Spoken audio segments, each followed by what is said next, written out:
Hey, everybody, it's Mitch Hill. I'm the last angry DJ, as it says right here. Mitchell K.C. Hill. That's left over from my days at WFIL, the big-time radio, when we scattered to wax and splattered to platters, back when the air was clean and sex was dirty. This is an interesting show because you got the old guy, me, and we got the young guy, Alex, who you can pop this up there, the two-shot Alex, who talks about the more current media-related stuff.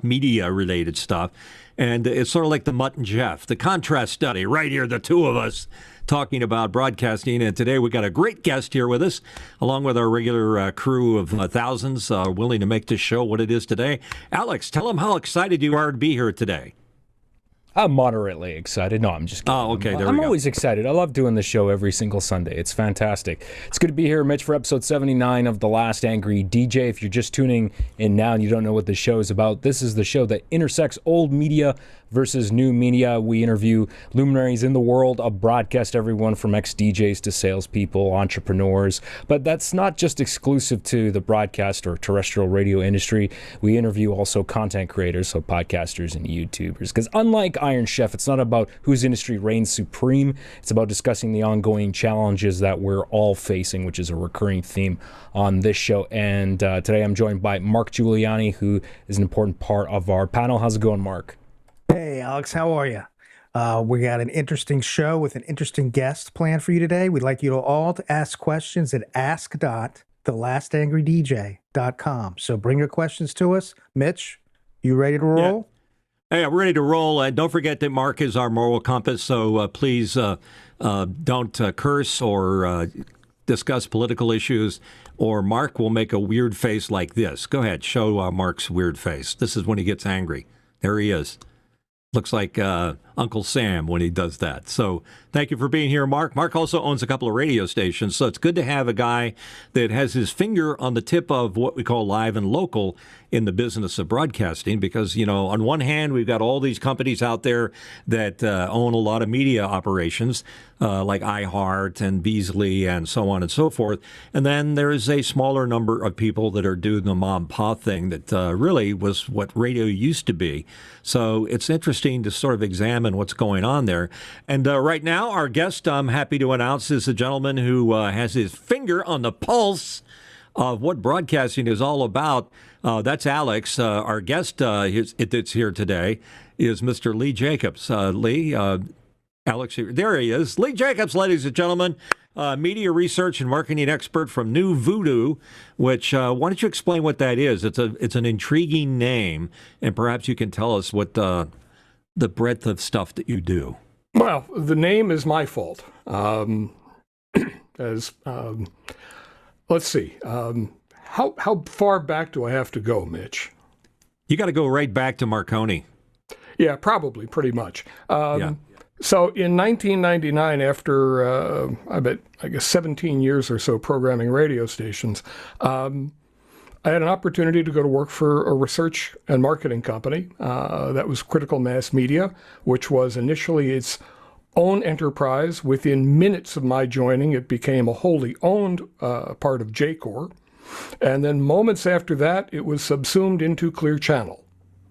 And by the time I left in 2008, we were serving just the Clear Channel stations. And then in 2008, Carolyn Gilbert, my boss, and I left to join the Tribune Company.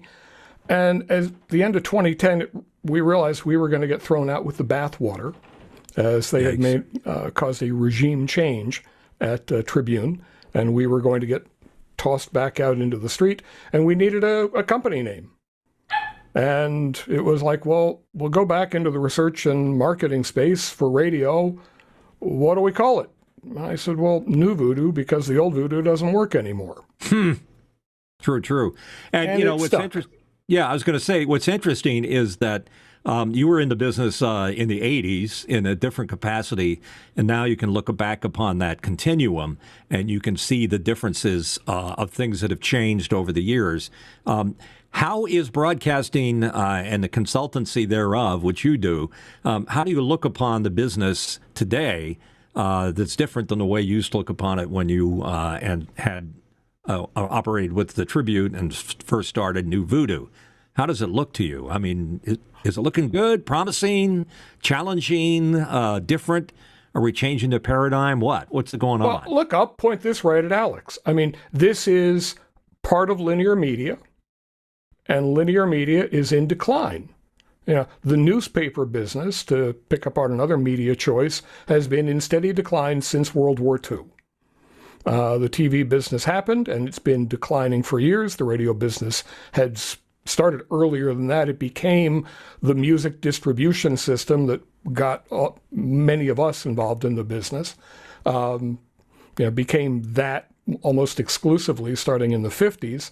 And it's been in decline for a long time. And, you know, if I look back into about 2001, as we were getting the first iPods on the scene, and I started as a researcher going, this is bad. And that specifically wasn't the nail. It's been death by 1,000 cuts. And the truth of the matter is, right now, the biggest problem the business faces is that its ad revenues are in steep decline. Steady. It's just eroding. We were hoping that Nielsen's 3-minute rule change would float AQH levels up a little higher, and that would bring more money back into the business. I don't think. Let me jump in just for a second. You're referring to average quarter hour, and the 3-minute rule is?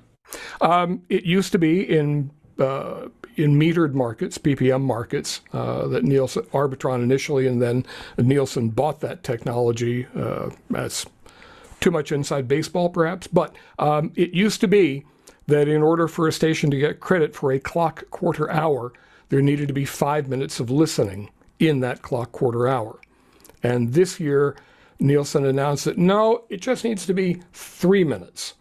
So if a station gets 3 minutes of listening in a clock quarter hour, they are credited for having listened. They've gotten listening from that consumer in that quarter hour. Yeah, we used to game that system and get everybody has gamed it forever. Yeah, like time warping was one of the things we used to do because we wanted to get more points within 2 quarter hours than when they only listened for 15 minutes. So right, and today average quarter hour isn't as important as it used to be. Well, these days, as advertisers are getting increasingly focused on what to actually do for us, it's nice that you can say that this many people heard my message, but did they really hear my message? And so we've developed technology to try to determine that for stations and clients, but that's a separate conversation. Yeah, what's interesting about what you're talking about is you're talking about metadata and checking the efficacy of the programming. And when you compare it to social media, a lot of social media doesn't have legitimate ways to nail down exactly who's listening, how long they're listening, why they're listening. The psychographics and demographics are very hard to track, except YouTube. YouTube seems to have that fenced in pretty well. And I'd like to bring Alex into the conversation because Alex is our expert on YouTube and current social media. There is a big difference between what's going on in terrestrial broadcasting and in social media. Alex, how do you look at this? And do you have a question about that for Leigh? You know, it's really interesting because I've been podcasting for a long time, not from the beginning, but from about 2010 or so. So I've been doing it a little while, and it's kind of had its ebbs and flows, and and it's really interesting that podcasting now seems to be, from at least from other people that I know that are actually successful making money at it.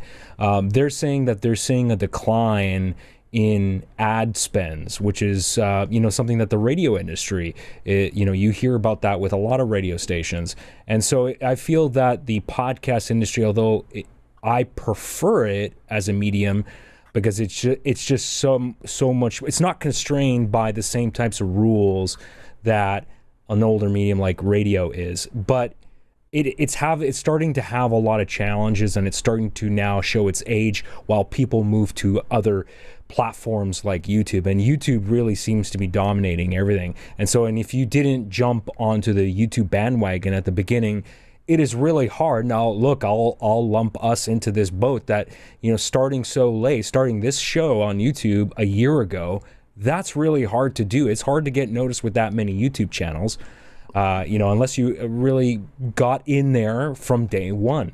So we're seeing a lot of those challenges now, and I don't know what the solution is for radio, and I don't know what the solution is for podcasts, other than to just keep making good content, build a community, keep people engaged. And look, people have to diversify. They've got to find other income streams, and I'm going to speak specifically to podcasters too. They can't just rely on ad revenue. If you look at what's going on with the Twit Podcast Network, who has been operating for over 20 years, Leo Laporte has said on many occasions, we don't want to rely just on ad revenue. So they started a membership thing. They call it a club, where you join, you pay $7 a month, and you get other benefits too. It removes the ads from the feed, but they have to do that. So you got to look at other ways, just like bands have to sell merchandise and tour, because the record sales can't really support them making a living. We've got to figure out a better way to keep these things running, because if you're just gonna,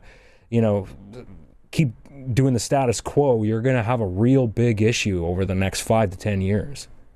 Mark Giuliani, Yes, it sir. was a great model. It was an elegant model. You're an owner. You understand what I'm saying. Who's asking the questions here? I thought that was my job. Well, I think the model can still be revived, but I think the model has to take into account that one impression from a radio signal is much more valuable than one impression from a Facebook thumb through. And I think the unfair advantage right now for digital media is there are thousands of impressions that nobody saw. And I don't think that's being included in any of these. We have all the time, we run into this where clients that have been with us for years will say, but look at all the metadata you get from Facebook about this and that and that. And I say, yeah, it's this. People are going right by the ad, not even stopping to look at it. Whereas when you're in the car and you're listening, it's just like those old Coke ads during the movie theaters. It's subliminally coming into you. And you're retaining that, and you become Tom of mind. What do you think? listen, I agree with you. I mean, fundamentally, remember that radio as a business has always worked hard to sell its smallest number. Mitch Hill, when was it that you decided you desperately wanted to be in the local advertising business? I mean, I've been aware of you since we were both in high school. Yeah. Were either of us thinking about it there in 19 that we wanted to be in the local advertising business? Well, that's what the money is. I mean, that was my main thought. But were behind you it. thinking about it that way? No. I mean, I was like most radio people. There was one station I wanted to get on, which I got on. That one station that I always wanted to work at let me go because they had to change their format. And then I looked around and said, well, what do I do now? I mean, where else is there to go? There is no more WFILs, maybe KHJ or ABC in New York. But, there's only so many positions available. I decided to go where the money was. The money was where the advertising, a little bit higher on the food chain. And that's why I made that switch to there. But also gave me a little bit of the, I bit the so-called apple that gave me knowledge that was dangerous to have. And that was radio continued on its way, utilizing standardizations and methodologies that worked for so many years. And radio was very successful, like in the 70s and the 80s. But when you look at radio today and you see some stations using the same methodology that they used in the 80s because it worked then, maybe it should work now, you just sort of scratch your head and say, they've forgotten what makes them popular. So to answer your question, I think you need to take a 10,000-foot view of the business instead of being right down on top of what it is to see how it goes. Now, Leigh, you're a numbers guy. And you have the NuVoodoo going for you. What is it? What is the mojo now that makes things move in the advertising world?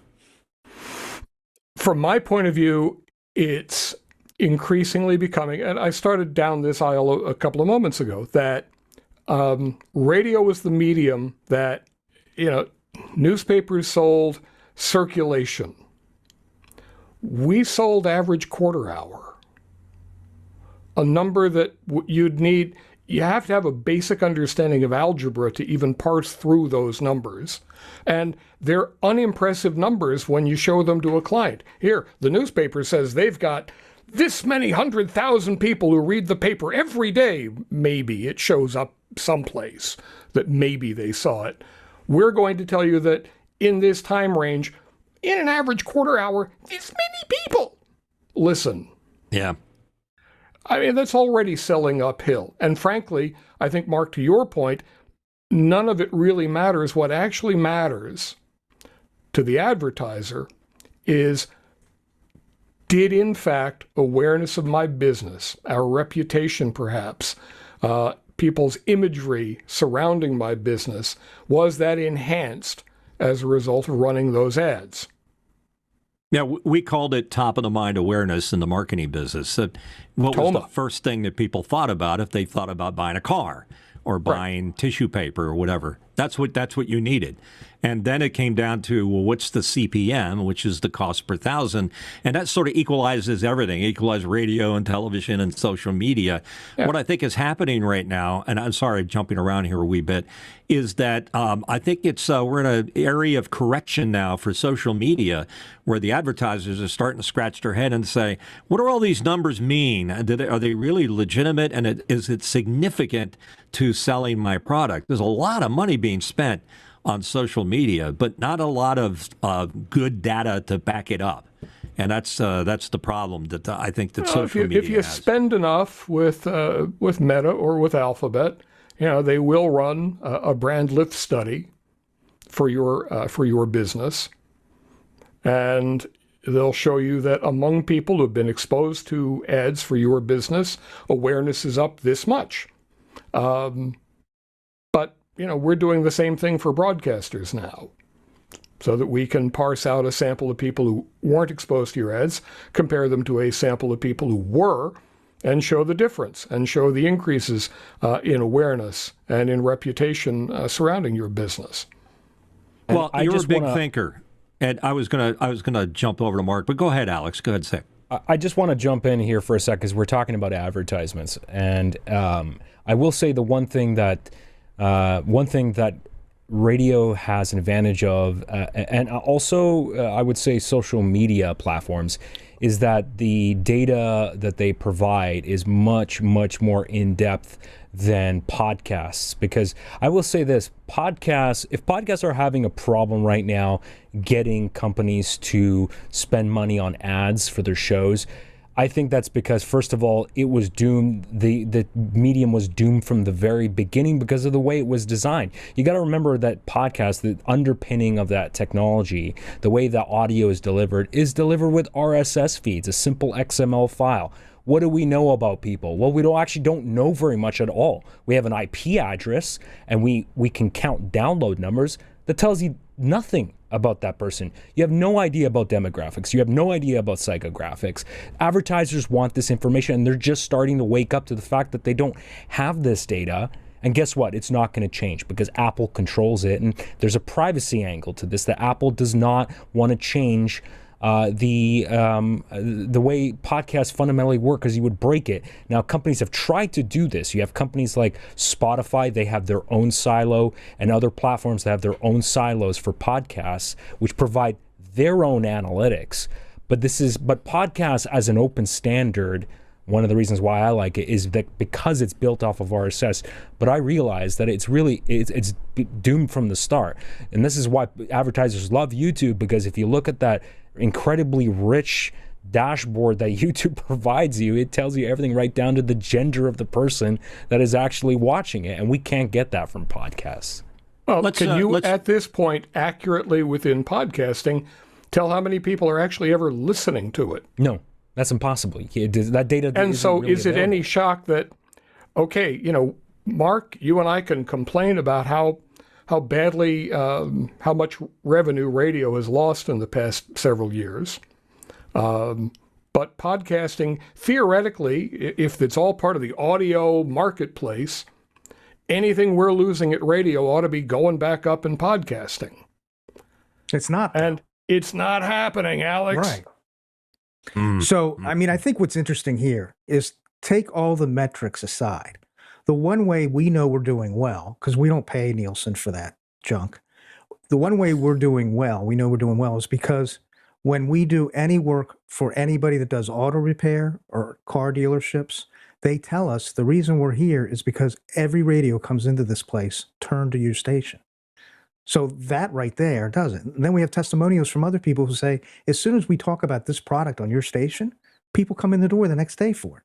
So radio still works. And if you look at the metrics on radio, there may be a smaller percentage over time listening, but the numbers of listeners are going up. You've gone from like 180 million to almost 220 million over the past 2 years. So Mark, what are you correct doing? me if I'm wrong. I mean, So maybe, what are you doing now to ensure that people who get a new vehicle get to your stations easily? oh, we glue the radio dials. I was just going to say. 92.7. Well, you know what's We do a it's- trade for the car dealers. This is a battle of branding, I mean, when you really get down to it, because people go places where they see the most noise happening. And the problem today is that, back in the day, back when Leigh and I were young radio guys, there might have been 4 or 5 radio stations that everybody listened to. There certainly was no social media. There was no internet. And it was easy to break that cake into pieces and decide who's going to be listening to what. But today, the people are vying for a piece of your attention, and people only have so much bandwidth available. So the battle right now is between, we can say, between traditional media and social media and other things. The pie is sliced up a whole lot more than it used to be. Well, so the media where's the landscape noise? is atomized. Yeah, I'm just saying, how do you decide where people are going? And I think Mark is, I know enough about having this conversation with Mark to say that he's trying to sell a hybrid of terrestrial radio and digital media. Mark, why don't you explain what that is? Well, before we even get to that, I think that the difference between, and maybe I'm wrong, maybe Leigh, who works with a lot more radio stations than I'm aware of, can say, Mark, they're all doing it. But our difference is that we train our sales people, we don't even call them salespeople, we call them marketing consultants, to really be brand builders. And we go out and help businesses build their brands. And by doing that, we can show them over a year how their revenue has changed, because we tell them to pick something quantitative that we can follow to see if their business grew. So by not trying to market that you're a radio station, that you're a marketing company instead. And what that does is that's opened us up to be able to bring in consultants that can allow our customers to come to us for things more than radio. So over the air, over the top, whatever they want, whether it's social media, however, we can put together a package of ads for them that reaches everything and draws people to their business. And so you're hybridizing terrestrial radio. Isn't that what you do as a consultant, Leigh? Isn't that, are you teaching your clients that you need to hybridize, what it is that you do and extend out beyond just terrestrial geographic radio stations? That would be a matter that I guess would be very important if our main focus had been trying to help radio stations improve business. We've been focused since our inception on helping them play the ratings game. Because if you're in a rated market and you're a subscriber, you're paying Nielsen a great deal of money, and I go back to a freshman class in broadcasting where the professor holds up an Arbitron book back then and says, "What's this used for?" And since Mitch, you and I go back to high school radio, I already knew what that was, and I let the room, it's to find out who's the most popular DJ, or one thing or another, and I finally put my hand up and said, it's about setting ad rates. It's a sales and tool. The methodology of even today, I mean, certainly before the watermarking that they do, the methodology for the ratings books, like when Arbitron had it, even before that, Pulse did it with call-out research, is that people filled diaries out. and they didn't really fill them out. So the methodology was flawed, but there was a game to be played. And if you won the game, then you got to keep your job. In radio, it was always a matter of how's your last book, because that was where you are in your job relationship with your client. So a lot of and radio don't forget what that meant in terms of the stations in the diary era that succeeded. If the game was to be remembered long enough for me to write it down in on a physical diary, in a little pamphlet, probably 6 nights later, the loudest, clangiest, most over the top, jingles constantly, shouting, please remember these call letters, was incredibly important. Yeah, and there were subtle things like when we gamed it, we would say, WFIL, write it down, or something like that. That's a blatant, plea to the 10 people out there listening that they should write down that they're listening to WFIL. We weren't programming for the masses. There are millions of people in the Philadelphia market. We were programming for the maybe 1,000 people out there that had in-tab diaries that were filling them out. Maybe. Right. So that was the game. So you're still teaching that game? I mean, it's different now with portable people meters or whatever they're called. Yes, it is, but it's still the game. Yeah. And there's enough money at stake in the game, because these days, if you are playing the ratings game in a large, doesn't matter really how large the market is. It used to be that the number one rated station in town probably at a 6+ or 12+ basis probably pulled something a little over a 1 rating. Yeah. I mean, at FIL, we had a 12+ rating of about 30 in my day card. No. You might have had a 30 share. Right, but that's you probably never share. had a 30 rating, because they're two different denominators.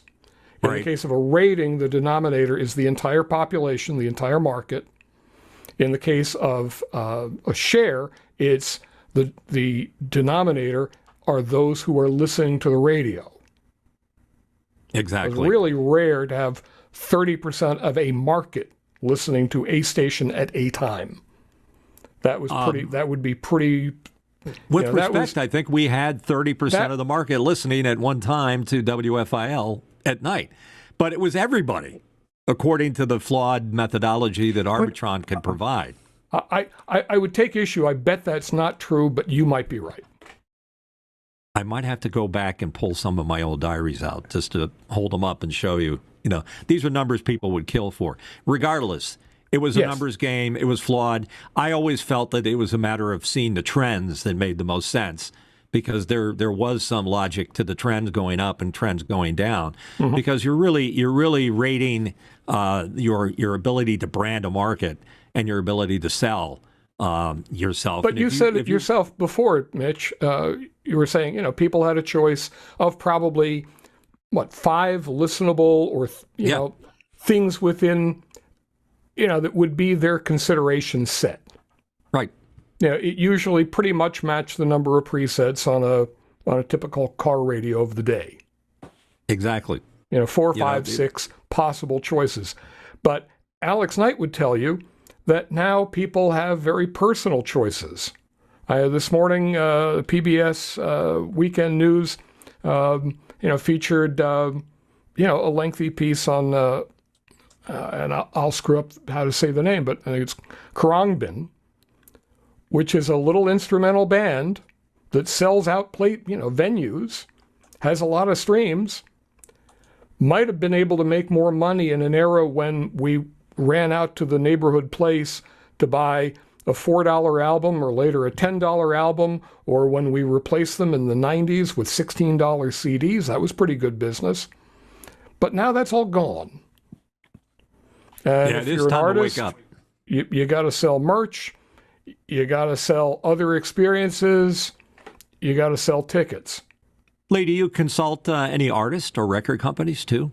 Or we have occasionally worked with labels, but that's about the limitation of it. Yeah, it's a whole different ballgame. And things have changed a lot from the way they used to be. I didn't lack for a free meal or a drink or whatever else I needed back in the days when I was a music director at a major market radio station. But today they could care less. And they kind of bite the hand that feeds it in a lot of ways. The record companies aren't as cooperative with radio stations the way they used to.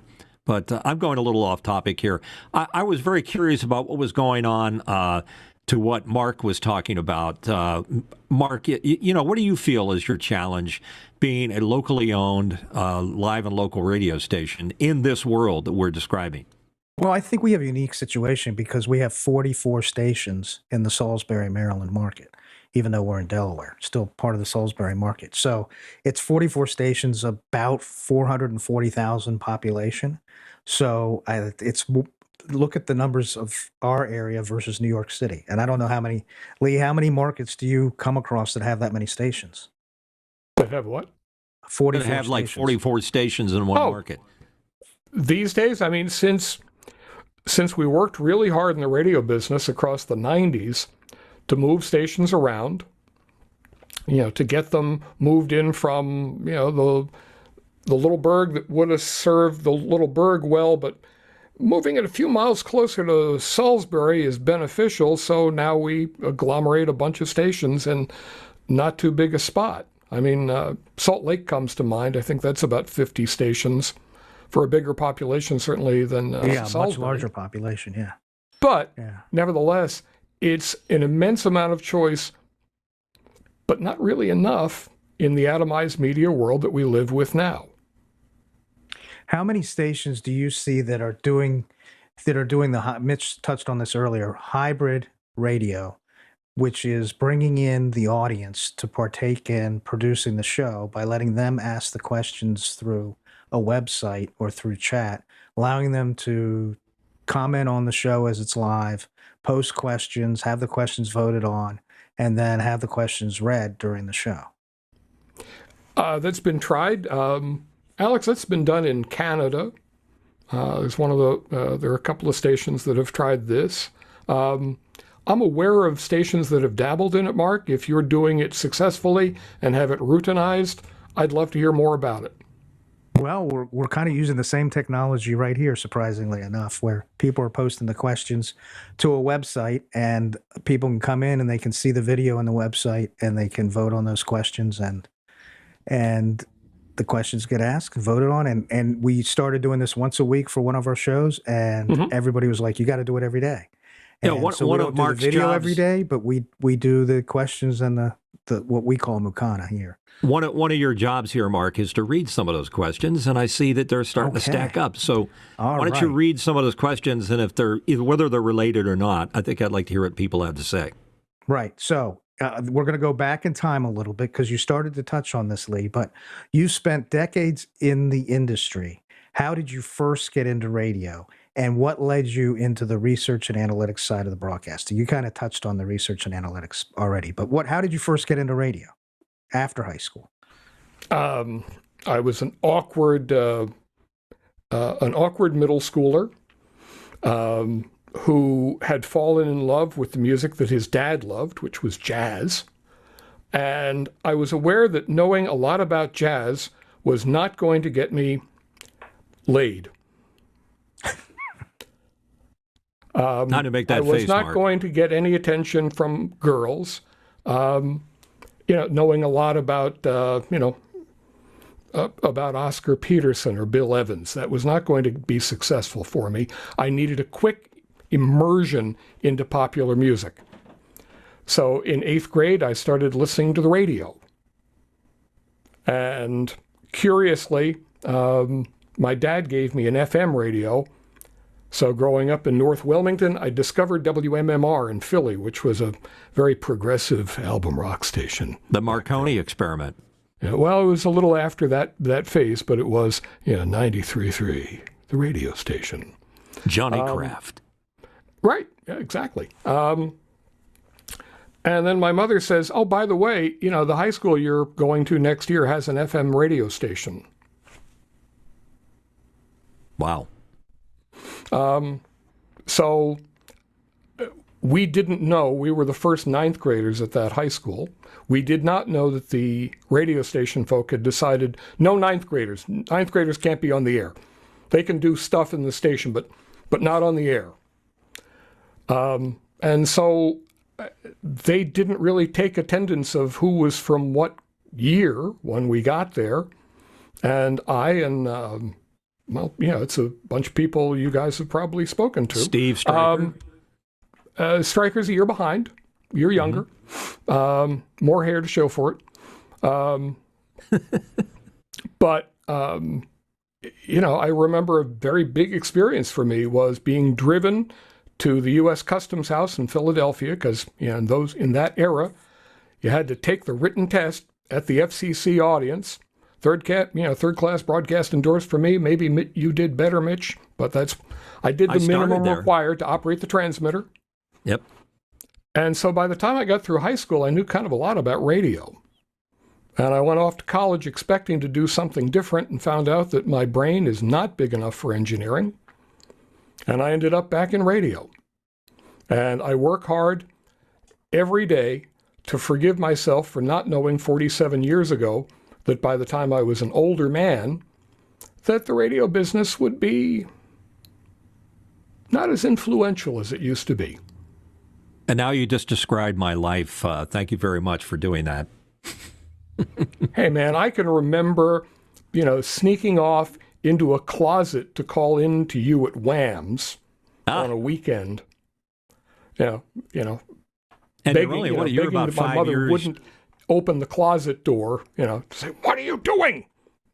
But across town, DJ, while you were experimenting with WMPH, which I think is the station you're referring to, I was a young kid listening to Wham's, which was the local top 40 station. Sure was. And I did exactly, I would have done anything. I showed up and I became a gopher, which basically says if the DJs wanted a hamburger, I'd run out and get them a hamburger. If they need somebody to mop the floors, I would have mopped the floors. And then eventually they needed somebody to run tapes on Sunday mornings. I ran the tapes on Sunday mornings. And eventually that led to, while I was still in high school, a job doing all nights during summer vacation. So same kind of introduction to radio as you. Yeah. And I loved it. I loved every second of it. And I never in a million years thought that it would become a non-viable business for me, ever. I always thought I could retire into it, but not exactly And don't the case. forget, those on-ramps, for at least you and me, Mitch, those on-ramps into the business were plowed under years ago. Yep. The weekend overnight kid, to do the whatever, the low risk, hey, maybe this will be a great guy. That stuff went away. Yeah, there was like the Columbia School of Broadcasting, not affiliated with CBS. All those things that were available to you, getting your third class. You don't need a third class license anymore. And by the way, I had to get a first class license, which was a big deal to work at Wham's all night. That was hard. Because they had a 5-tower array and the FCC required. So you had to get this super sophisticated license instantly. I don't know how I got it. I got a brain meld from somebody. But Alex, you even went to broadcasting school. And how quickly did you learn that to pursue a career in radio did not require that you pursue a career in a college or a university or a technical organization? You just did it. Yeah, I did it. I don't regret it. It was a 2-year program, so it wasn't terribly long. I did learn some things, and it got me out of my comfort zone because we had to do a lot of different things. It wasn't just radio. That program was fairly diverse. We had to take a media law class, and we had to take all this other stuff. We had to do journalism. So, we learned it was pretty multifaceted. But I quickly realized after I had graduated that I should have done more research probably before spending tuition money going in, that it wasn't the right industry to go into as a guy who's just wanting to start his life over. At the time when I had gone in 2016, I think I was 35 or 36 years old, and I had just bought a place, had a mortgage. And so I realized, well, I'm going to have to start over, work my way up from the bottom. And I just financially I couldn't do it because that's like something that's great when you're 19 or 20. You can move from small market to small market. You're just renting a place and it doesn't matter. But where I was at my life, it didn't really make much sense. And it was a much harder industry to make money at that time than it was 30 years ago. So I think the question is now, I guess, is if you want to get into the radio industry now, do you really need a diploma from a broadcast school? I think now is probably harder to get on the radio. I think the as far as I know, the only real way to get in would probably be community, like volunteering at a community radio station and kind of work your way up that way. But I feel like things have changed because, Mitch, when you were on the radio, it's not like there were a lot of broadcast programs where you can get a certification, a piece of paper from post-secondary that says you're qualified to be on a radio station. You kind of just did it. And I think the landscape has changed a little bit. I don't think those doors are quite open like they were back then. No, it was like being a musician. I had many people say, "Hey, I'm pretty good at what I do. I play the guitar. I can shred a decent rock chord. And why can't I have a hit record?" And I said, "Well, being talented is a prerequisite to getting a hit record eventually, but the rest of it's all luck. You have to be in the right place at the right time." And when Leigh and I were in radio, you could be good at your craft, but unless the right person happened to be listening to you and there happened to be an opening and you happened to be willing to work for them, that was the only way you got the job. I got the job at FIL sheer chance. There was a guy that was there, Dave Parks, who had left the station, needed a afternoon guy in WLAE in Richmond. I think that's where he was. And he just happened to mention to Jay Cook, the big boss at WFIL, "Hey, I got this cool kid I heard in radio in Wilmington on the Whams, that little Whams, and I think he's pretty good. I'm going to hire him." And Jay got, "Oh, really?" And next thing I know, Jay Cook is driving up the road with his wife to the Concord Mall. And he said, "Hey, I heard your show. I think you're pretty good. Why don't you come up and talk to me?" That was pure chance. I didn't get that job because I deserved it. I just happened to be the guy on the air doing my thing, and I was pretty good at it. And apparently I was good at that moment when he heard me. So it's not a thing where you fill out a form or you get if we're talking about employment opportunities in the radio business, we've not heard from the one person here who hires them. Yeah, I was going to hear what Mark had to say. Mark? There's plenty of opportunity. You just can't be picky about the market you want. You're not going to start out in New York City on the radio. Well, you never were. But if you go to the smaller markets, they're always trying to find people with on-air talent. And Mark, let me ask you specifically, when, I don't know if you get these types of job inquiries, but is it necessary that somebody comes to you with a diploma from a established school, from a broadcast program with some kind of degree or so, or is like where does somebody get in at the ground level if someone is eager to get in? Where do you put them, and what type of job would you give them? Our marketing consultants told me about a guy who's got a voice for radio. I went out to an event. I heard his voice over the microphone, and I'm like, "Hey, do you want to come in on Saturdays and help us out?" "Sure, I'd love to. My mom was in radio." He's great. And it's just, awesome. He's never been, we have somebody sit there and run the board for him. He talks, somebody tells him, watches the clocks for him. And after a couple of months, he'll be able to do everything. Yeah, that's great. Yeah, it's not a career move like it used to be. If you know IT and computers, if you're a good salesperson for broadcasting or willing to learn sales, I think you're a very marketable quantity out there. But strange thing for me, I mean, I'm 71, and I used to be pretty big deal on radio. Yeah, and I always thought that I could retire into a radio job, and I'm no longer relevant for it. It pisses me off that I don't get the consideration because I can sound like I used to. So this is why you're the last angry DJ. Exactly. You finally hit the nail on the head. I'm pissed off because I'm no longer relevant.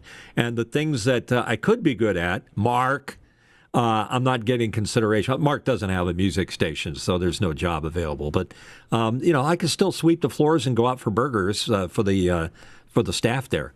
It's That's a hell of a something I can commute. do. Yeah, that's what you got Mitch, to look forward to. You're in a sense, you're talking about the clerical part of what we did when we started. The business at that time. If you were running the studio, there was a lot of time spent, pulling out the carts or the 45s or the albums, depending upon where you were working, and being able to queue up the material and being able to back time. There were a lot of weird skills that you had to know, plus the incredibly urgently important, go ahead, Mitch, describe talking up a record. Well, you talk for 10 or 15 seconds at a time. So, if it's 8:25, 56 WFIL and $1 Million Weekend, looking out the window, it's sunny, so it's got to be sunny where you are. Don't forget, the WFIL Prize Patrol is probably cruising the road right behind you, so keep your eyes open to that. And if you happen to answer your phone, say, WFIL is going to make me rich, don't say hello. I mean, that's the shtick that you had. But now, if you add, where did we decide that people really wanted that, or did they just want to hear? Well, you mentioned Billy Don't Be a Hero earlier, so I'll pull that title out of the air. They really wanted to hear that, followed by, I don't know, Love Will Keep Us Together. Captain and Tennille. Yeah, exactly. Well, that was a whole different piece of discussion that we can talk about the record companies and how records got rated and the methodology used to determine what should be played and when it should not be played. I was a music director at FIL at the time, so I can tell you I had an intimate knowledge. But the sheer power of being an 18-year-old kid in a major market radio station that was also the music director at one of the 4, maybe 5, I mean, you tell me, Leigh, top radio stations that everybody in the planet watched to see what they were going to add. So when I added Debbie Boone and You Light Up My Life, I mean, everybody in the country added it, and it became a #1 record.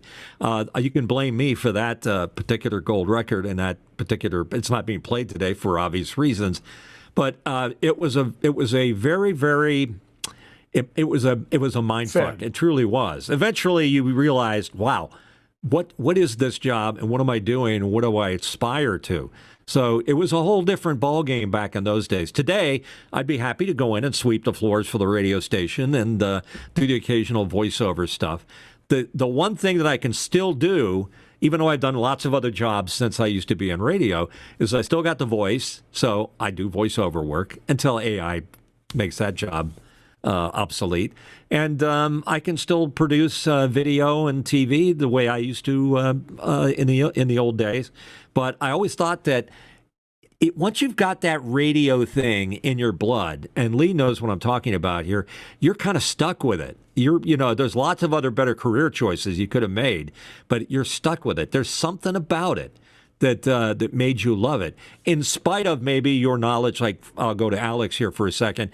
Alex is very critical about the music that he chooses to listen to, and there's a lot of things you have to put on the back shelf because your favorite music isn't necessarily the favorite music of the radio station. And Leigh, you kind of alluded to why was Billy Don't Be a Hero the #1 song. It wasn't because I liked it. It was because the record companies liked it, or it was a popular song at the time, or it was being bought in the record stores, maybe because people bought it, or maybe because the record company bought it. There's all kinds of weird shit that went on. I mean, we turned to about the early 80s. Yep. And radio got a little smarter.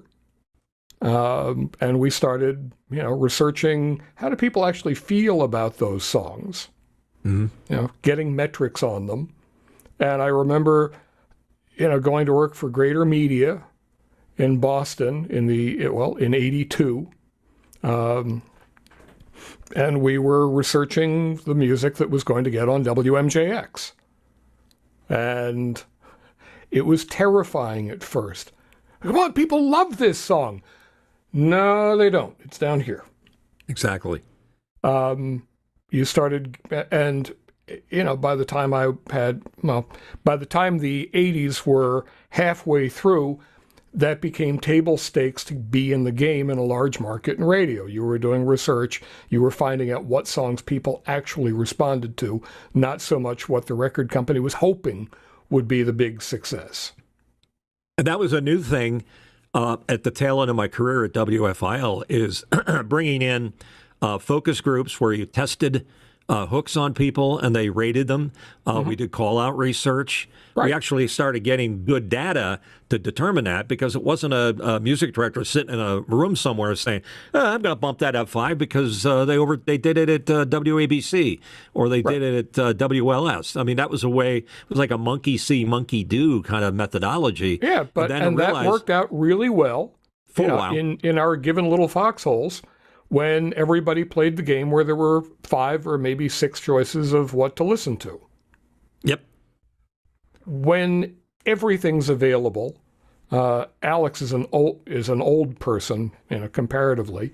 I've got a 28-year-old son who doesn't easily relate to the idea that when we were, and Mark, I'll assume you're part of this same crowd, when we were growing up, you had the music you had access to.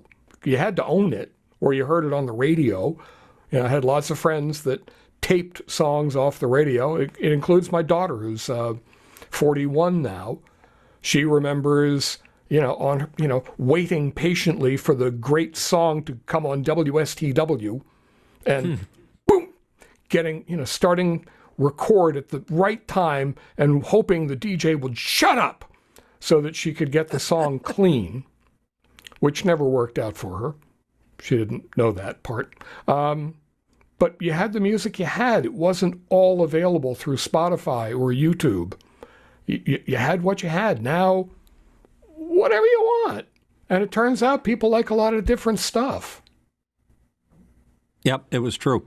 Mark, more questions. Lots more questions here. Okay, we touched on it for a moment there, but Leigh, what role do you see artificial intelligence playing in programming, audience research, or even on-air hosting in the next 5 years? Well, companies have been playing around with on-air hosting. It's already happening. And it's tricky. I mean, radio. Well, I mean, Mitch, Mark, we grew up with the idea that radio's salvation was that it was live and local. Only we've really been willing to kind of sell all that down the river pretty good. I mean, in theory, the talent available for Salisbury is not is not as good as the talent that's available for Washington, D.C. So why don't you have the guy in Washington, D.C., or the woman in Washington, D.C., record the parts of a music show, and you can assemble it on a computer for playback at the right time. And voice tracking, as it's known, happens all over the country now. We companies hub and spoke things so that, you have one person doing shifts on 7 stations, and economically that's been helpful as revenue has declined some. So you can have AI do a shift, but then you've got to have somebody who's responsible for making sure that it's saying the right stuff. And it turns out pronouncing the stuff right. So we weren't necessarily good at that, on the radio. If you couldn't say Schuylkill, you were in trouble for sure. Skiddy. Yeah. But Alex, what do you miss the most about when you grew up listening to the radio? Because I don't think AI can do it. I miss specifically the personalities. When I was growing up, the number one hottest radio station was 99.3 CFox, and for me, I tuned in specifically for certain personalities. When the Larry and Willie show was on, I mean, look, we interviewed Larry Hennessy, who had an amazing career. Well, not past tense. He's still in radio. But when he did that show with his partner, I mean, they were unstoppable, and they were on CFox for decades. They eventually ended up moving into Rock 101, but that show had high ratings, and it was entertaining as hell. It was edgy, it was funny, and they were super sharp. And it was very hilarious all the time. The stuff that they did, the pranks that they pulled, the crazy games that they did. I mean, that is why I tuned in, was specifically for the personalities. And to me, I feel like, I've talked about this before, but I'm gonna say it again, that I feel that a lot of personalities on the radio now are just playing it safe. It seems homogenous. It seems kind of boring. It's not edgy. I don't know why. Yeah, this is your opinion. I want to make sure we get that straight. Of course, it's my opinion. Who else? Your is opinions expressed do not necessarily represent those of Leigh here. I agree with you. I think things have changed quite a bit. I'll give you an example that I see. Again, it does not represent anybody else's opinion but my own. Friend of show, Andre Gardner, was a big personality in Philadelphia. He loved the business. And his constituency, the listeners, thought that he was very good at what he did at WMGK. And he got fired out of the blue, not because he wasn't doing his job and he had a lot of listeners. I think he got fired because nowadays there are people deciding that the bottom line is more important than the content of the personality. If you're a high-end personality that has a high-end salary to go along with it, look at Howard Stern. Tomorrow, he's supposed to announce whether he's going to stay on at Sirius. The days of high-end, high-profile radio people, like the people that you like to listen to, Alex, at one time, may or may not be gone. It may be on its way out. So, but there's also less money. There's less money in the business to stack the chips up on those different bets. The best of us, and I'm saying us in terms of radio personalities, and I'll vaguely include myself in some part of that at some point in my life. Hey, Steve. Were world-class entertainers. These were immensely talented people, hugely gifted in their craft. And it was a perfectly valid thing to do. You could make a very nice living if you were an insanely talented person. And there were a lot of opportunities to do it, as the business has had to winnow down. And, we have an actual broadcast radio owner on this in this show. But, you've got to mind the bottom line. Yeah, you might find, some great talent by giving someone a little more rope than they would otherwise get because, geez, he seems like he's got something to say. But you can also get badly burned, and you might do just fine, just doing the basics, playing the right songs, keeping it quick, keeping it tight. Mark? You mentioned something interesting about the budgets, and the money's not there that used to be there. But that's true in all industries. I have an architecture and engineering firm, and the amount of money that it costs us today to pay for all the licenses for all the studio equipment that we need. When my father started the firm, it was $300. You got an oak drafting table, some T-squares, some lead holders, and now it's $30,000 a year a desk. So, and the same's true in radio. You've got all these licenses for your automation system, for your traffic system, and the pricing is just getting out of control. And so that's putting more and more pressure on the talent and how much you can afford to have. But you also mentioned that there's more talent in D.C. than in the Salisbury market. Why don't you bring it in? Well, we're in the talk radio business, so it's really hard to bring that in because people want to hear about the local things that are going on, and all it takes is somebody to pronounce something that looks like Houston that looks like Houston, but it's pronounced Houston, to really, just step in it, and nobody wants to listen to them again. I want to bring in Steve Stryker because Steve is friend of show. He's our legal representative, and he also knows Leigh. So, Steve, you obviously are interested in making a comment about what you're hearing here on the show live today. By all means. You're muted, Steve. Unmute your Zoom. You're muted. Steve, I got a sign that says you are muted. Okay, can you hear me now? There you are. Okay. There you go. We can hear you now. So, Leigh, do you think your consulting abilities can help KWSL in Sioux City, Iowa, be a more successful radio station? I worked there in 1979 for a minute and a half. The station still exists.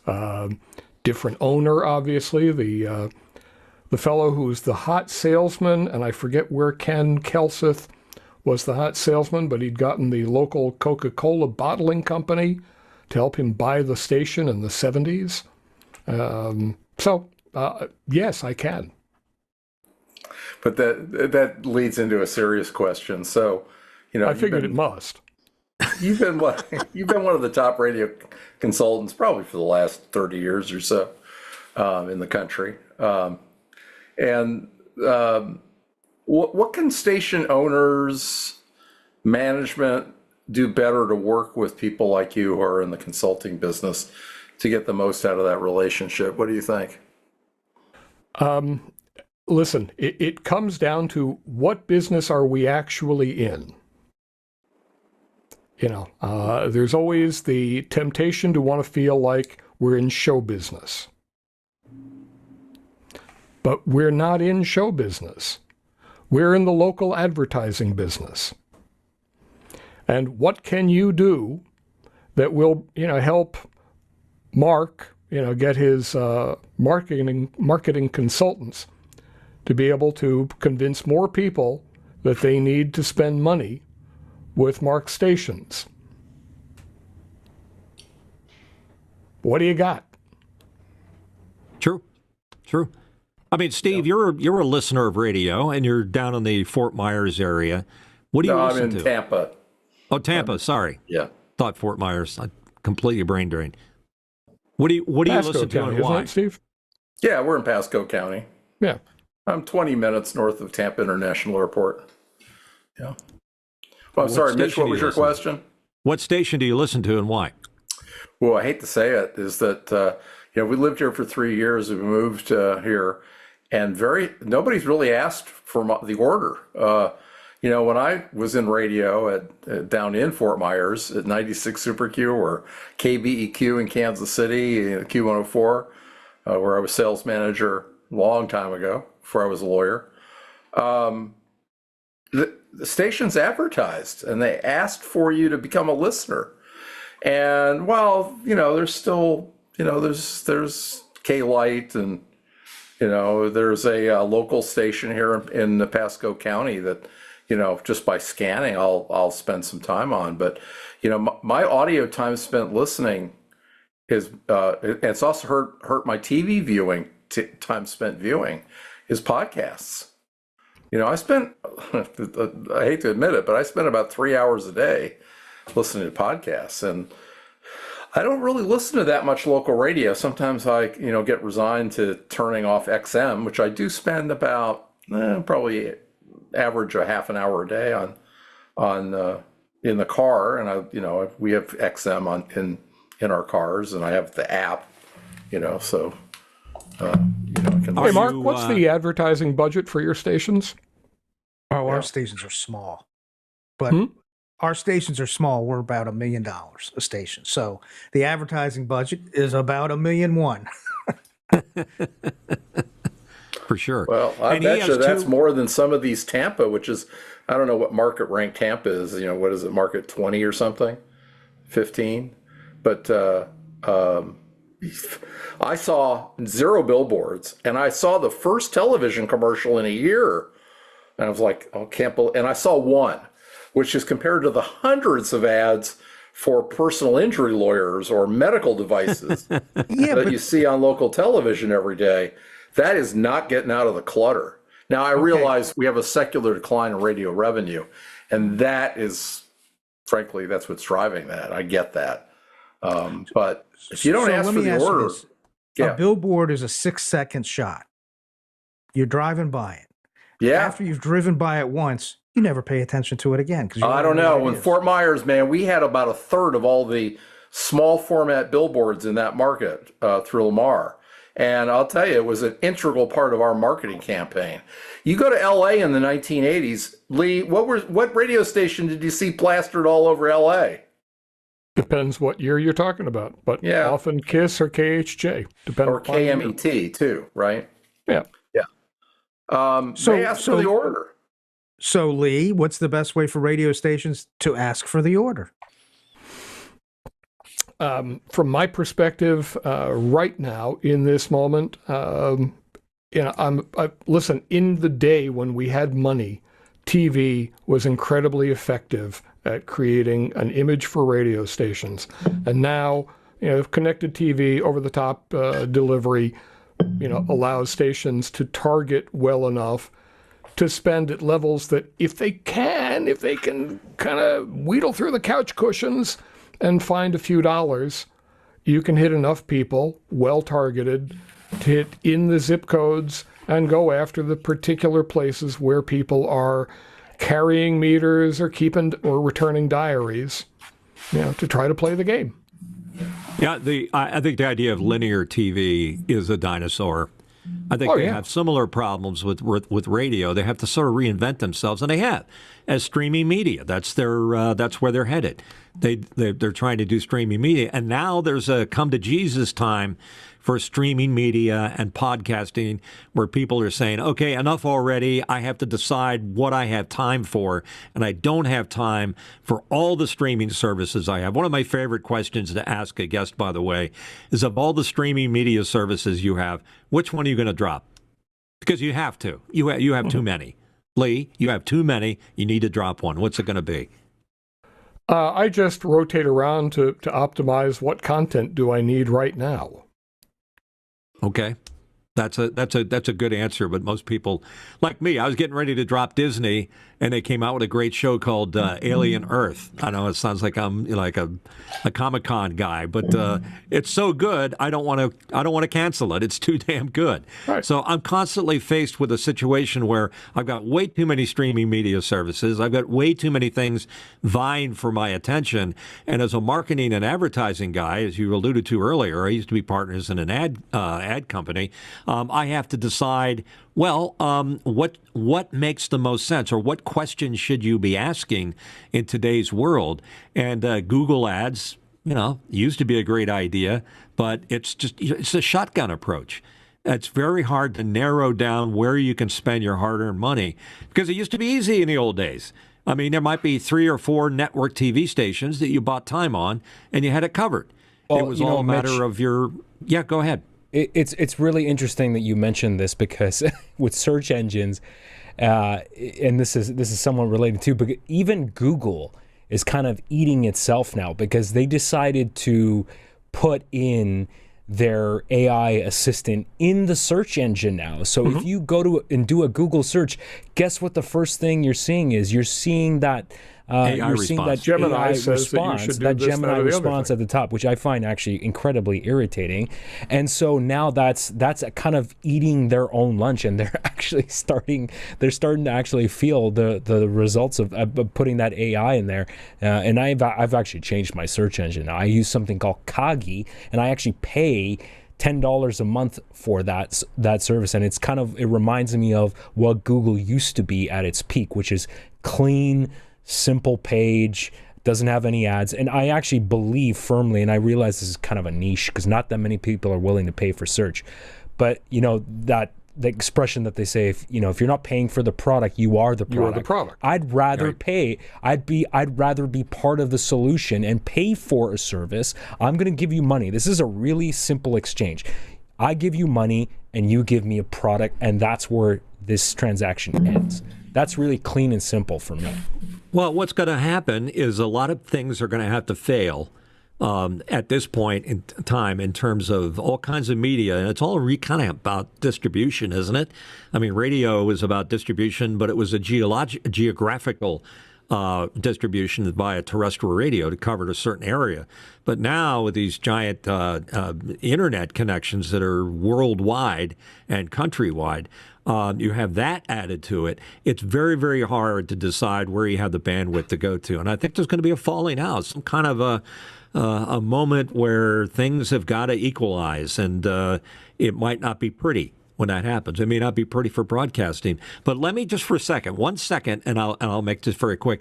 Let's say for a second I've gone into a Marvel alternate universe, and I'm thinking about new kind of radio. Let's bring radio back to the days when the on-air personality formed a relationship with the listener to the degree that they were live and local, hyper live and local, and very entertaining and very interesting, and brought all of those things that they tried to find, the listener tried to find by searching the internet via social media. If you could develop that kind of relationship that used to be there back in the 70s and the 80s, back in the day that I was in radio and it was the golden age of broadcasting, thus the last angry DJ, is that possible? Or are those days gone and dead, and should I just move on with my life? That's my question, all of you. Anyone? Make music Bueller? scarce, Mitch. In your Marvel universe, music will have to be scarce. It's no longer scarce. Has to be a commodity. Yeah. Well, yeah. Professor Galloway talks about this. Scott Galloway is that it's poor people. If you in our household, if we want to listen to music, our favorite is Amazon Music, and that's where my wife listens to most of her music, or XM in the car, both of which we pay for. But local radio and other advertising supported medium, it's if you've got revenue and income in your household, you can afford not to hear any commercials. It's only people that can't afford to buy 19 streaming services that are going to see commercials. Well, Scott Galloway says that if you're hearing a lot of commercials, it means your life hasn't worked out exactly the way you'd wish. Well, yeah, he leans on that. Gotcha. I guess. So I have a question for all of you. Do you think that music, and this is my observation, is I feel that music has been devalued, and it's kind of a multifaceted problem. But I'd say over the last 20 years, and I can kind of see the start of it going back to when Apple decided that with iTunes that they were going to make music available to purchase for 99 cents per song. Okay. Right. And ever since then, I feel like people listen to less and less music. The idea of listening to an entire album, the concept of a record, has kind of gone away because people now have so much control. They can build their own playlist. And I'm not saying this is for better or worse. I'm just saying this is what it is. This is where we're at. People curate their own playlists. They don't listen to an entire record. And so artists are not making as much money anymore. But I feel like a lot less people listen to music. I mean, and I see this with my friends. I see this with we're all family. too old to really make that judgment. You need to have some 15 to 24-year-olds on this program and ask about their consumption of music, because those are the years you consume the most music. Once you're our age, it's not that big a deal, Yeah, but there's so many more choices now. Yeah. I mean, for us, most of us here, the stake in the ground that said, this is me, were my music choices. But if I'm Alex's age, I grew up playing video games. That was a major portion of my entertainment world. Yeah, my 37-year-old son, I don't think he listens to music at all. Right. He has control of so much more. I mean, we didn't have control over, gee whiz, instead of listening to any music, I'm going to watch some junk on TikTok. Oh, what? Yes, exactly. So, yeah, you're not going to make that same alchemy that existed. And if what the spoken word portion of what somebody has is really great, it's a podcast, it's a YouTube podcast, it's a lot of things, but it probably doesn't fit, at least in right at this moment, on a broadcast radio station.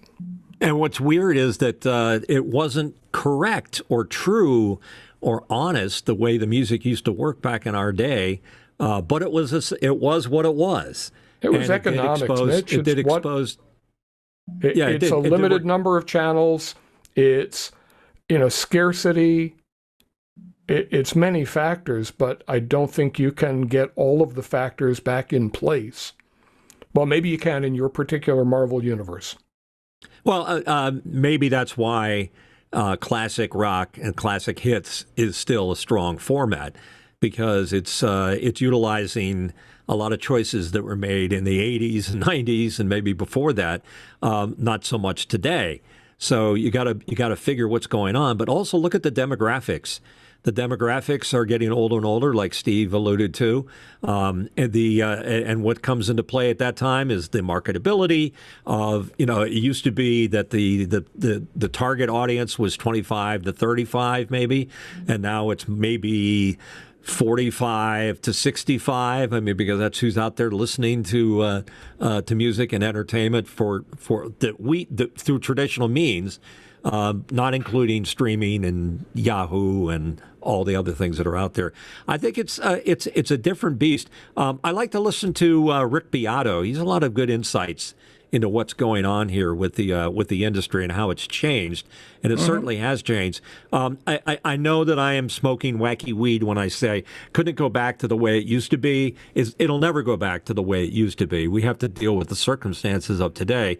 The real trick is how do we anticipate where it's going to go and make good decisions as to where it should go. Like, where should radio be going? I know one thing, it shouldn't be playing the same 80s game that it's been playing, and it still continues to play. The same way a lot of TV programs are becoming less relevant today. Look what's happening. Stephen Colbert is getting canceled by CBS. Those nighttime shows, like, for example, the Tonight Show with Johnny Carson, or even Ed Sullivan on Sunday nights, had 60 million viewers. There isn't a show on the planet that has 60 million viewers. Well, it'd be like if they had 2 million viewers. We only had 10 media. At the time, I know. You had your choice of anything you wanted to watch on TV, as long as it was on one of 3 channels, or maybe Correct. 4. Or if you go to New York, it was 6. But limited distribution. The world But changed. it's also the point that I'm making is that a lot of things that are little, like the idea of a late night show where the guest comes out, he does a monologue, he's got a guest, he does a musical thing. People don't want to sit through that linear, hour of entertainment. They'd rather pick up the highlights on YouTube about this. You're stating the obvious. Yes, that's true. That's why I'm lamenting the obvious, because I am the last angry DJ. So now you're seeing my frustration. When do we do the last words from everybody? Swing around, bitch. Yeah, let's go. I just had my final say. I'm trying to live in a Marvel Universe multiverse, so it's not going to be there. So now we got to support. We got to support what guys like Mark are doing.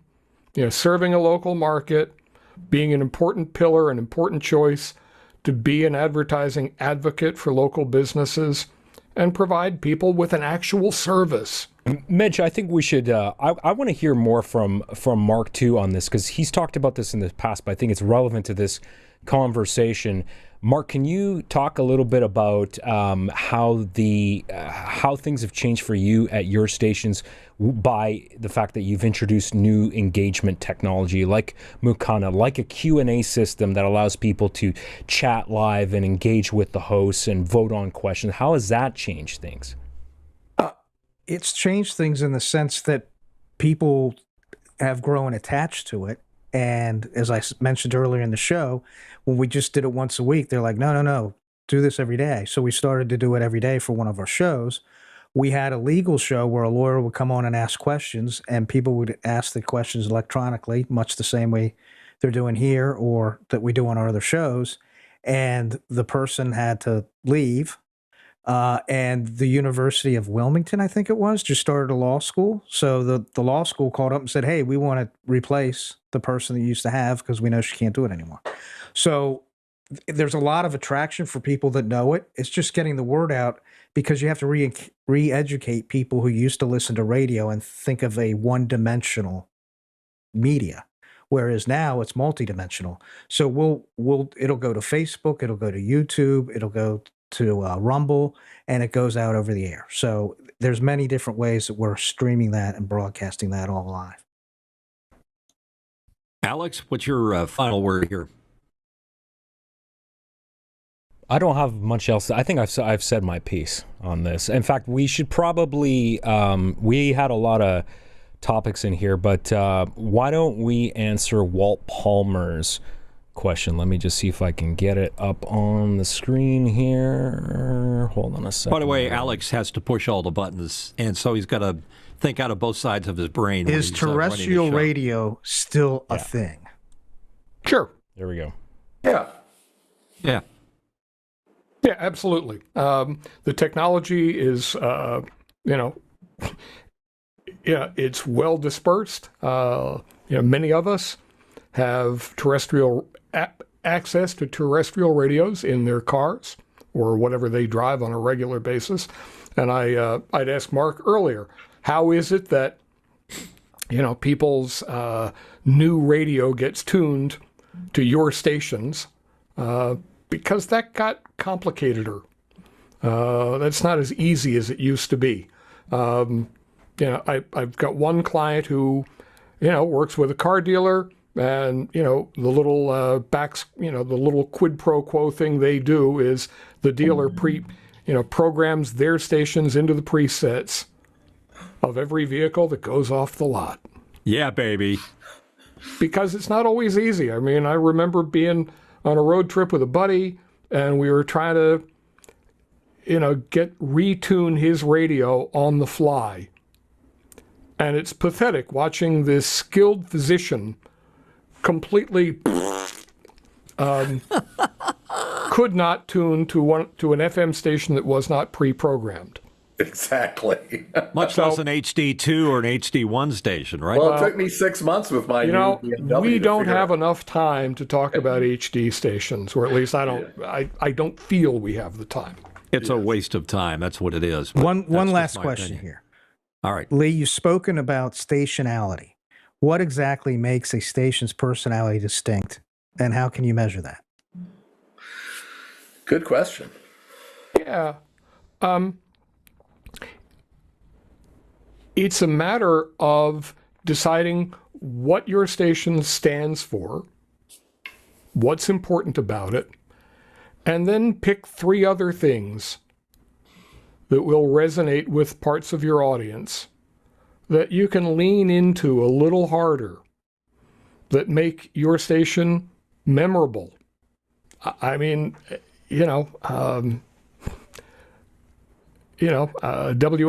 in the day, did chime time. It was memorable. Quack, quack. It was, yep.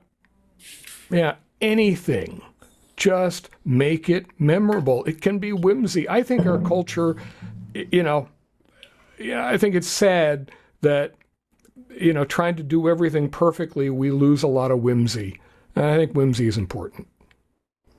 Are you allowed to do that with the station ID at the top of the hour? Can you make that Why not? have some kind of pattern? I don't know. I don't know if the Well, the FCC there are rules theoretically about what the top of the hour ID is, which, hey, it's once an hour. Who gives a rat's? But the important part is, every time you identify the station, or every time you have a recording on or the mic is open, it ought to be memorable and entertaining, shouldn't it?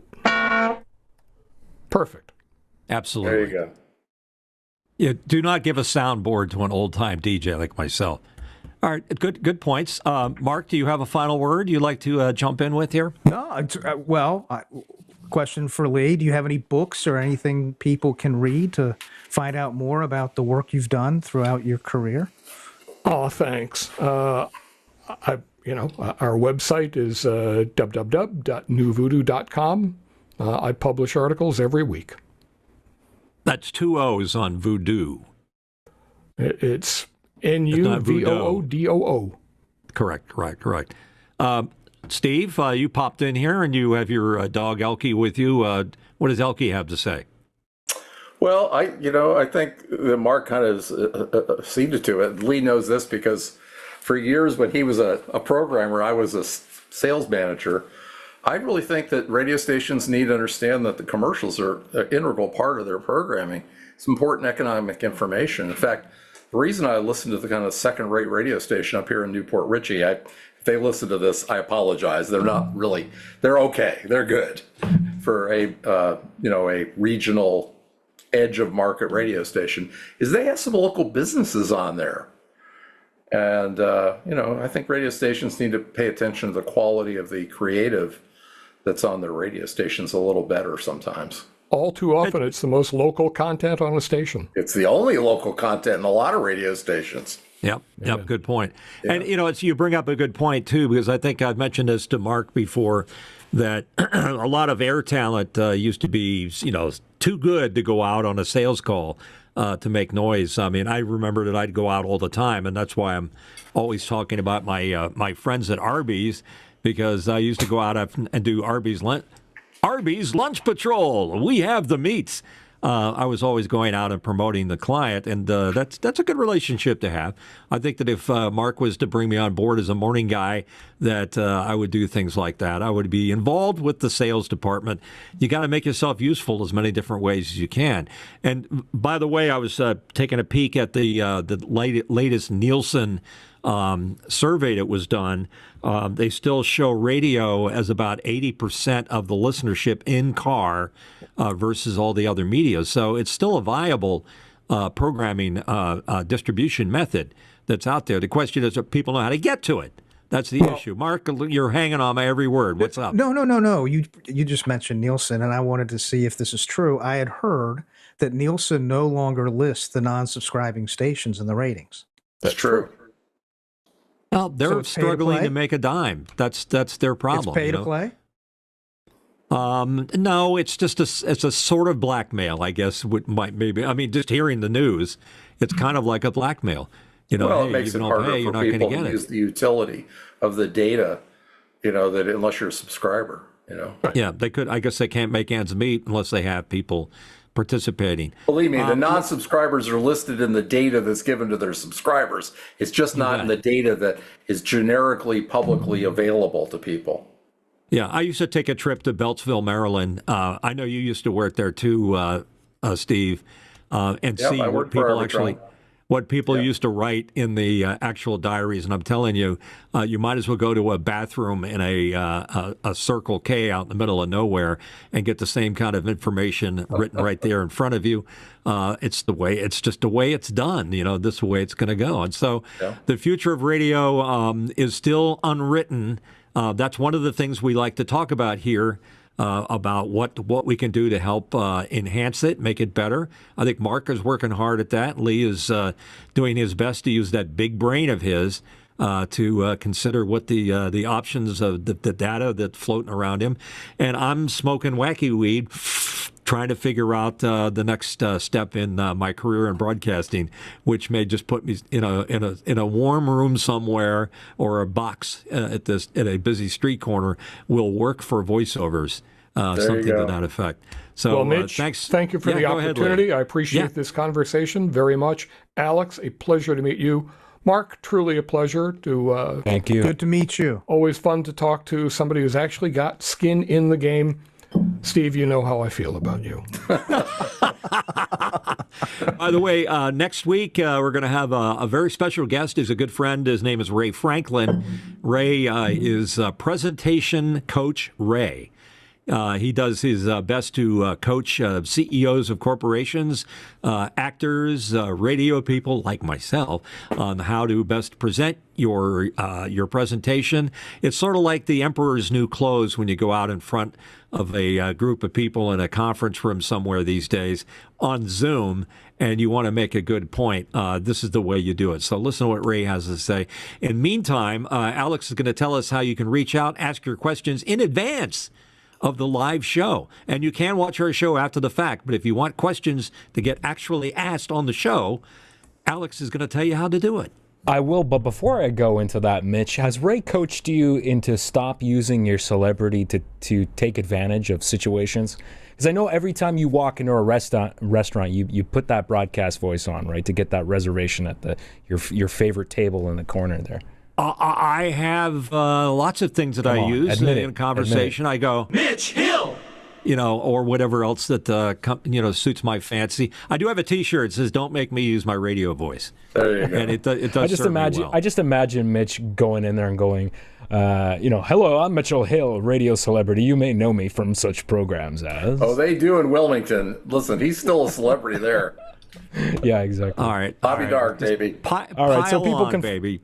If If you like this show, if you like it on YouTube, or maybe you don't want to watch it on YouTube, you can find us as an audio-only podcast. We're available on all podcast platforms. That includes Apple Podcasts, Spotify, TuneIn, and Stitcher. It is also available on Amazon Music as well, wherever you find your podcasts. And you can also support this show by going to patreon.com/TheLastAngryDJ. That's patreon.com/TheLastAngryDJ and become a coffee supporter. That's what we call it. $2 a month. Coffee. And that helps us immensely. We would appreciate it. You can like and subscribe to the show on YouTube, share it with a friend.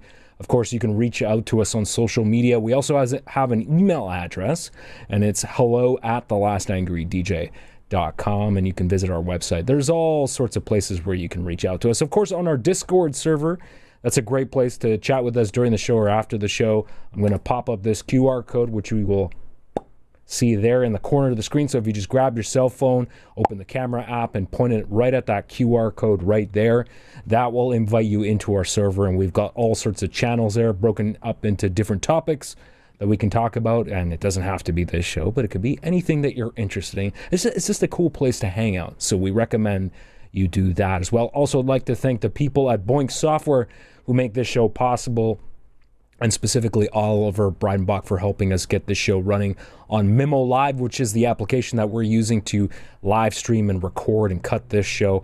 We would not be able to do this show at the level of quality that you are seeing it now, streaming in 4K on YouTube. So thank you to Boink's Software. Back over I could to you, use Mitch. I could use 3 fingers of single malt would be nice, or some gummies. Any of those things would help enhance the quality of the show. Mark, thank you for your great questions. And again, like Leigh said, you tend to anchor us in the reality of terrestrial broadcasting. And you're there as our, go ahead, make the face. I like the face that you make. No, he's not going to do it for you. He doesn't do stuff on demand. So thank Leigh for being here. Leigh Jacobs from NuVoodoo Media. Leigh, one more time, how do we get to reach out to you if we're more interested in what you do on a daily basis? Hit me up in email, Leigh, Leigh, @NuVoodoo.com. And I want to also thank Steve Stryker, who's our returning champion, who's always here to render an opinion or just harass me or keep my feet firmly on the ground. So thank you all for being here. Make sure you ask those questions. Don't forget Ray Franklin's here next week. In the meantime, be safe out there, folks.